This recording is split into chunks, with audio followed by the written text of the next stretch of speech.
भगवान गणेश के विवाह की कहानी। भगवान गणेश की पूजा देवताओं से सबसे पहले की जाती है, लेकिन बात उस समय की है जब उनका विवाह नहीं हो रहा था, क्योंकि कोई भी कन्या उनसे विवाह नहीं करना चाहती थी।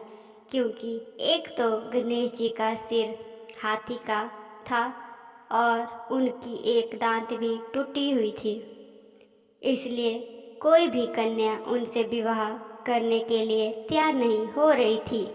विवाह ना हो पाने के कारण गणेश जी दुखी रहने लगे थे। जब गणेश जी अन्य देवी देवताओं के विवाह में जाते तो उन्हें अपने विवाह की याद आ जाती। दूसरे देवी देवताओं का विवाह होते देख कर गणेश जी इतने ज़्यादा दुखी हो गए थे कि उन्होंने दूसरे देवी देवताओं के विवाह में अड़चन डालना शुरू कर दिया और उनके इस काम में उनका वाहन मूषक उनकी मदद करता था। गणेश जी के आदेश पर उनका मूषक देवी देवताओं के विवाह में जाता और उनके मंडप को खराब कर देता था, जिससे विवाह में विघ्न आ जाता था।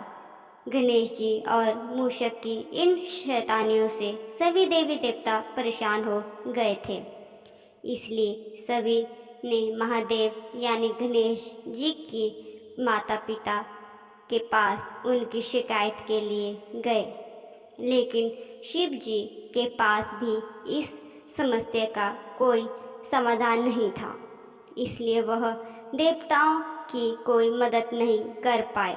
लेकिन भगवान शिव जी और माता पार्वती ने देवताओं को इतना कहा कि इस परेशानी का हल केवल ब्रह्मा जी ही निकाल सकते हैं। महादेव और माता पार्वती की बात सुनकर सारे देवी देवता ब्रह्मा जी के पास चले गए। इस समय ब्रह्मा जी योग निद्रा में लीन थे। ब्रह्मा जी को योग में देखकर देवी देवता उनसे प्रार्थना करने लगे, जिसके फलस्वरूप ब्रह्मा जी के योग से रिद्धि सिद्धि नाम की 2 पुत्री प्रकट हुई। क्योंकि रिद्धि सिद्धि ब्रह्मा जी के योग से उत्पन्न हुई थी, इसलिए रिद्धि सिद्धि को ब्रह्मा जी की मानस पुत्री कहा जाता है। पुत्रियों को प्राप्त करने के बाद ब्रह्मा जी अपनी दोनों पुत्रियों रिद्धि और सिद्धि को लेकर गणेश जी के पास पहुँचे और गणेश जी को उन्हें शिक्षा देने के लिए कहने लगे, क्योंकि गणेश जी बहुत ही बुद्धिमान और ज्ञानी थे। ब्रह्मा जी के कहने पर भगवान गणेश रिद्धि सिद्धि को शिक्षा देने के लिए तैयार हो गए। रिद्धि सिद्धि की शिक्षा शुरू हो गई थी।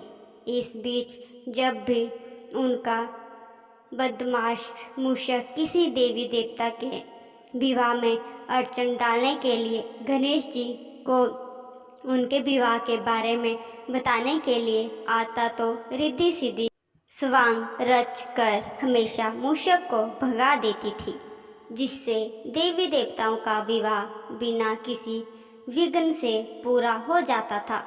ऐसे करते करते काफ़ी समय बीत गया।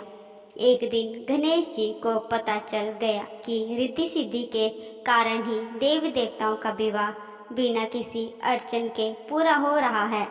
इस बात का पता लग जाने पर गणेश जी काफ़ी ज़्यादा क्रोधित हो गए, लेकिन गणेश जी क्रोध कर पाते इससे पहले ही ब्रह्मा जी वहाँ प्रकट हो जाते हैं और गणेश जी से कहते हैं कि गणेश जी, मेरे दोनों पुत्री रिद्धि सिद्धि के लिए मुझे कोई योग्य वर नहीं मिल रहा है, इसलिए मैं आपसे अनुरोध करता हूँ कि आप ही मेरी दोनों पुत्री से विवाह कर ले। ब्रह्मा जी के कहने पर गणेश जी रिद्धि सिद्धि से विवाह करने के लिए मान जाते हैं और उनका बड़े ही धूमधाम से विवाह होता है।